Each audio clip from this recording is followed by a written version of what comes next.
पूस की रात, मुंशी प्रेमचंद। हल्कू ने आकर अपनी स्त्री मुन्नी से कहा, अरे भागवान सुनती हो, सहना आया है, लाओ जो रुपए रखे हैं उसे दे दूं, किसी तरह गला तो छूटे।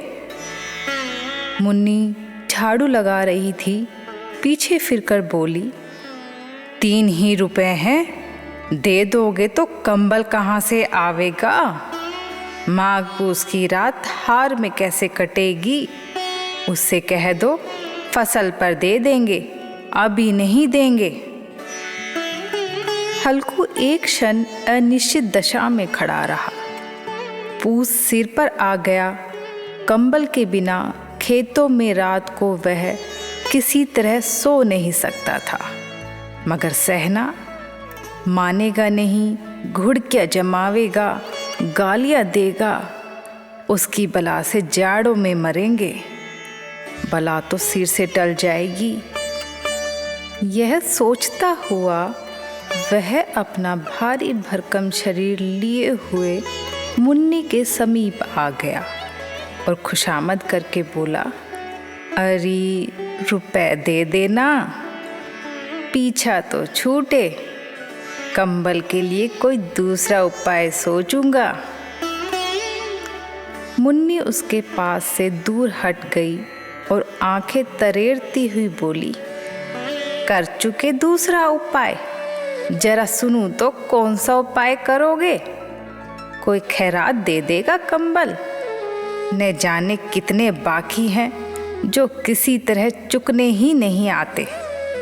मैं कहती हूँ तुम क्यों नहीं खेती छोड़ देते? मर मर काम करो, उपज हो तो बाकी दे दो, चलो छुट्टी हुई। बाकी चुकाने के लिए ही तो हमारा जन्म हुआ है, पेट के लिए मजूरी करो, ऐसी खेती से बाज आए।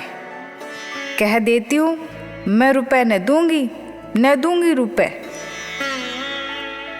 हल्कू उदास होकर बोला, तो क्या उसकी गाली खाऊं? मुन्नी ने गुस्से में कहा, गाली? क्यों देगा गाली? क्या उसका राज है? मगर यह कहने के साथ ही उसकी तनी हुई भौहें ढीली पड़ गई। हल्कू के उस वाक्य में जो कठोर सत्य था, वह मानो एक भीषण जंतु की भांति उसे घूर रहा था। मुन्नी ने जाकर आले पर से रुपए निकाले और लाकर हल्कू के हाथ पर रख दिए। फिर बोली, तुम छोड़ दो अब की बार से खेती, मजूरी में सुख से एक रोटी तो खाने को मिलेगी, किसी की धौंस तो ना रहेगी। अच्छी खेती है, मजूरी करके लाओ, वह भी उसी में झोंक दो, उस पर धौंस। हल्कू ने रुपए लिए और इस तरह बाहर चला मानो अपना हृदय निकाल कर देने जा रहा हो। उसने मजूरी से एक एक पैसा काट काट कर 3 रुपए कंबल के लिए जमा किए थे। वह आज निकले जा रहे थे। एक एक पग के साथ उसका मस्तक पानी दीनता के भार से दबा जा रहा था। पूस की अंधेरी रात, आकाश पर तारे भी ठिठुरते हुए मालूम होते थे। हल्कू अपने खेत के किनारे ऊख के पत्तों की एक छतरी के नीचे बांस के खटोले पर अपनी पुरानी गाड़ी की चादर ओढ़े पड़ा काँप रहा था। खाट के नीचे उसका संगी कुत्ता जबरा पेट में मुंह डाले सर्दी से कूं कूं कर रहा था। दोनों में से एक को भी नींद नहीं आ रही थी।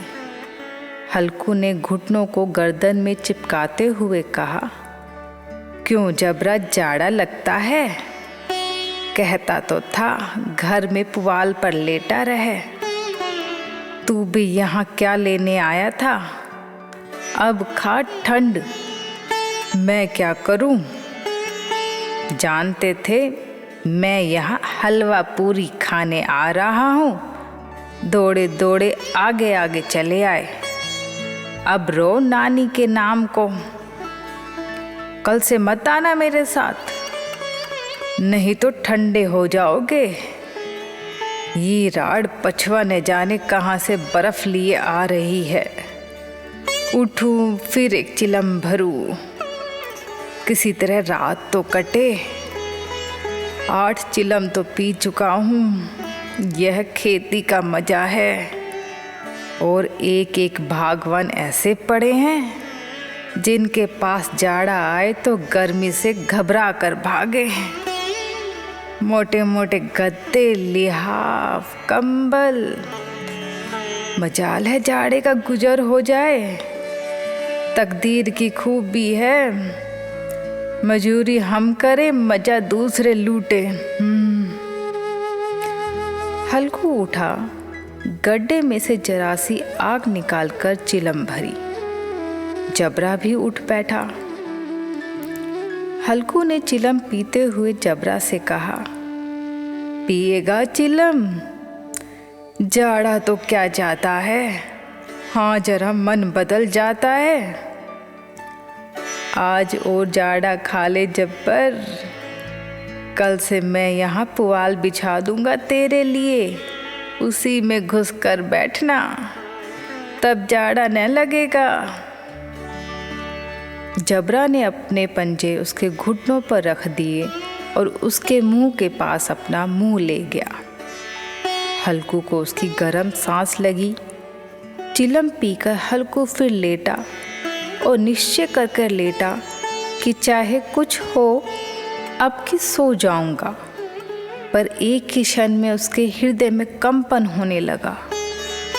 कभी इस करवट लेटता, कभी उस करवट, पर जाड़ा किसी पिशाच की भांति उसकी छाती को दबाए हुए था।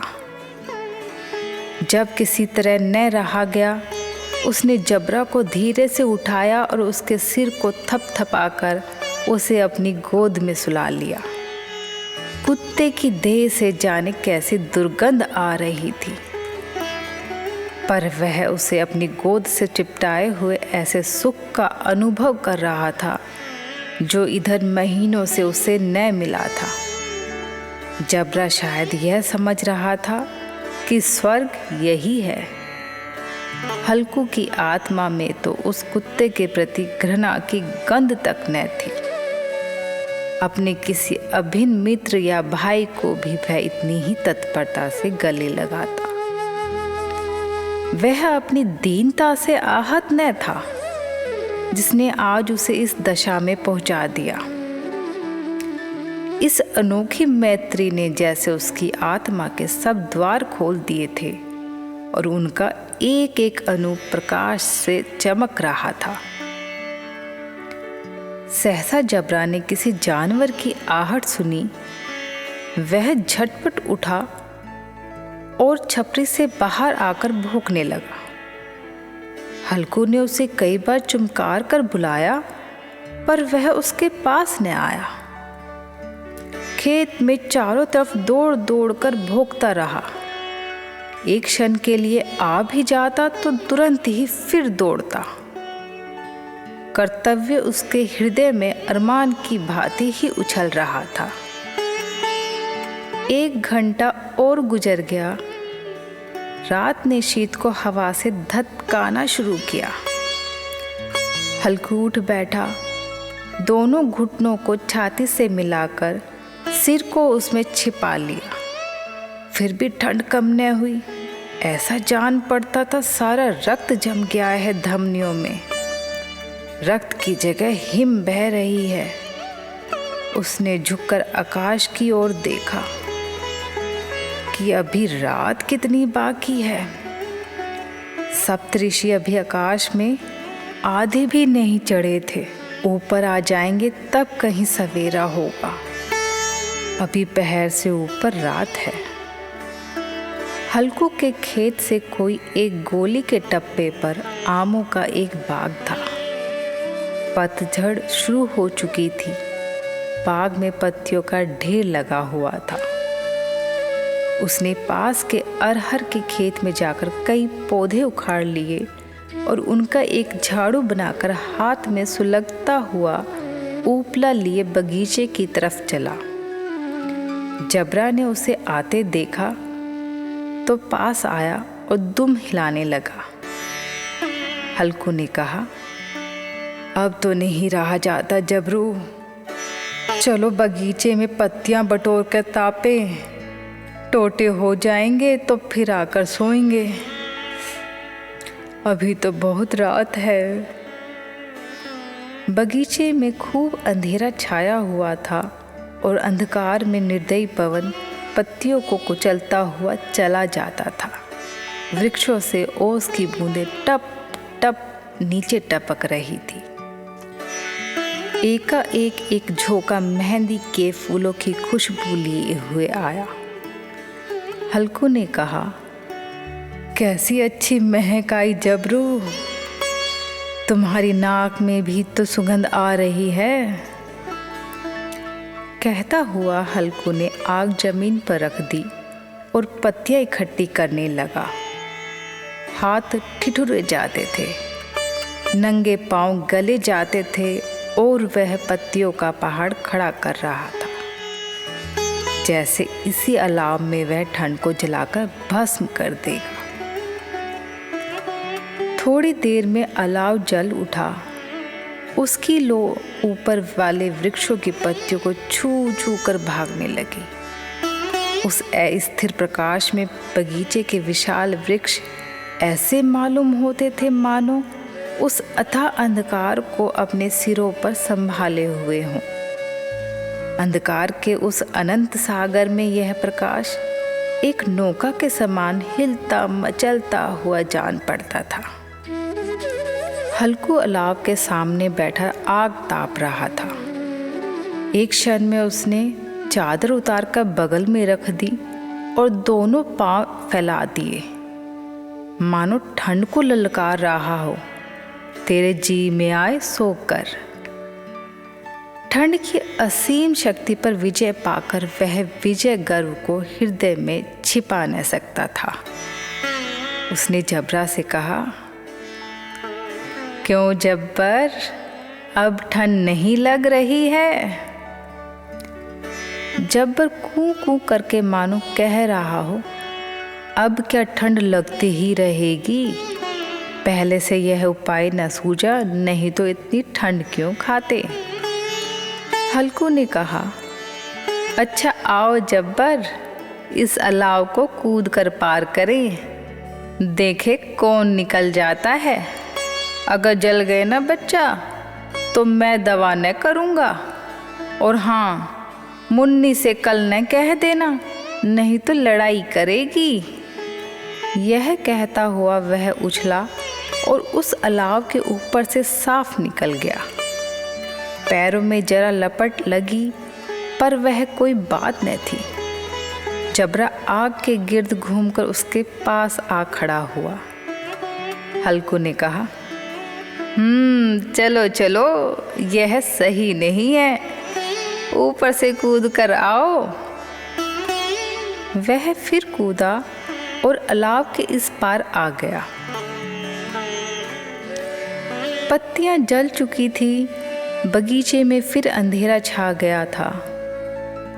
राख के नीचे कुछ कुछ आग बाकी थी, जो हवा का झोंका आ जाने पर जरा जाग उठती थी, पर एक क्षण में फिर आंखें बंद कर लेती थी।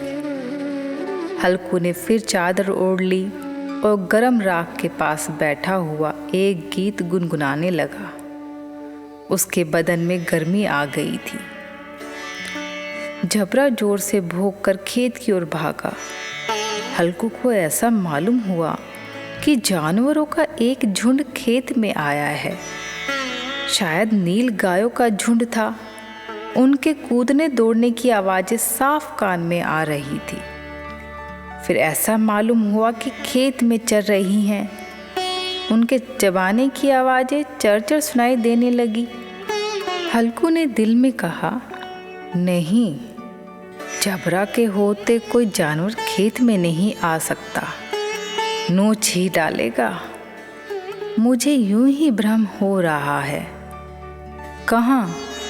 अब तो कुछ नहीं सुनाई देता। मुझे भी कैसा धोखा हुआ। उसने जोर से आवाज लगाई, जबरा जबरा। जबरा भूखता रहा, उसके पास न आया। फिर खेत के चरे जाने की आहट मिली। अब वह अपने को धोखा न दे सका। उसे अपनी जगह से हिलना जहर लग रहा था। कैसा ददाया हुआ बैठा था। इस जाड़े पाले में खेत में जाना, जानवरों के पीछे दौड़ना असहाय जान पड़ता। वह अपनी जगह से न हिला। उसने जोर से आवाज लगाई, हिलो हिलो हुर्र हुर्र। कैसी अच्छी खेती है, पर ये दुष्ट जानवर उसका सर्वनाश किए डालते हैं। हल्कू पक्का इरादा करके उठा और 2-3 कदम चला, पर एकाएक हवा का ऐसा ठंडा चुभने वाला बिच्छू के डंक का सा झोंका लगा कि वह फिर बुझते हुए अलाव के पास आ बैठा और राख को कुरेद कर अपनी ठंडी देह को गरमाने लगा। जबरा अपना गला फाड़ डालता था। नील गाय खेत का सफाया किए डालती थी और हल्कू गरम राख के पास शांत बैठा हुआ था। वह उसी राख के पास गरम जमीन पर वहीं चादर ओढ़कर सो गया। सवेरे जब उसकी नींद खुली तब चारों तरफ धूप फैल गई थी और मुन्नी कह रही थी, अरे हल्कू उठ, क्या आज सोता ही रहेगा? उठ हल्कू उठ, तू तो यहाँ आकर रम गया और उधर सारा खेत चौपट हो गया। हल्कू ने उठकर कहा, क्या तू खेत से होकर आ रही है? मुन्नी रोते हुए बोली, हाँ हल्कू, हाँ, सारे खेत का सत्यानाश हो गया। भला ऐसा भी कोई सोता है? तुम्हारे यहाँ मंडैया डालने से क्या हुआ? हल्कू ने बहाना किया, अरे मैं रात मरते मरते बचा और तुझे अपनी खेत की पड़ी है। पेट में ऐसा दर्द हुआ कि मैं ही जानता हूँ। दोनों फिर खेत के डोड पर आए। देखा सारा खेत रोंदा पड़ा हुआ है और जबरा मंडैया के नीचे चित लेटा है, मानो प्राण ही न हो। दोनों खेत की दशा देख रहे थे। मुन्नी के मुख पर उदासी छाई थी, पर हल्कू प्रसन्न था। मुन्नी ने चिंतित होकर कहा, अब मजूरी करके माल गुजारी भरनी पड़ेगी। लेकिन हल्कू ने प्रसन्न मुख से कहा, रात को ठंड में यहाँ सोना तो न पड़ेगा। आपको मुंशी प्रेमचंद की कहानी कैसी लगी कमेंट्स करके बताएं। साथ ही चैनल को लाइक और सब्सक्राइब करें।